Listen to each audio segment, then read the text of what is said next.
Good morning, शुभ सकाळ मित्रांनो. हे बघा आमचं हे 7.5 HP सोलर आहे. टोटल किती त्याच्यात 8 आणि 5 13 पाट्या येतात.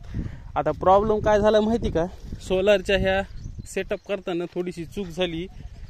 त्याचं ते बेसमेंट आहे, हे बेसमेंट चुकीच्या पद्धतीने हे करण्यात आले. बघा यांनी काय केलं, आम्ही घरी जाऊन येऊ सर पटपट सेटअप करून करणार आहे. यांनी सिमेंटचं पूर्ण वरीच फक्त एक गुड्या हे केलाय, खड्ड्यामध्ये उगाच थतर माल टाकले दिसायला नाही. सिमेंटचा जे वरचा वाटा आहे त्याला आता खालून पाणी गेल्यासारखी झाली परिस्थिती आहे. बघा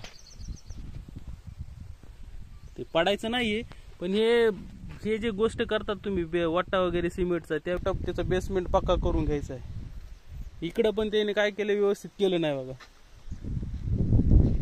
तर या गोष्टीकडे आपल्याला लक्ष द्यावं लागते, कारण परत होत नसतात गोष्टी. त्यामुळे लक्ष ठेवायचंय की सेटअप करताना, कारण खूप महाग मोलाची गोष्ट ही काळजीपूर्वक करायला लागत असतात. धन्यवाद.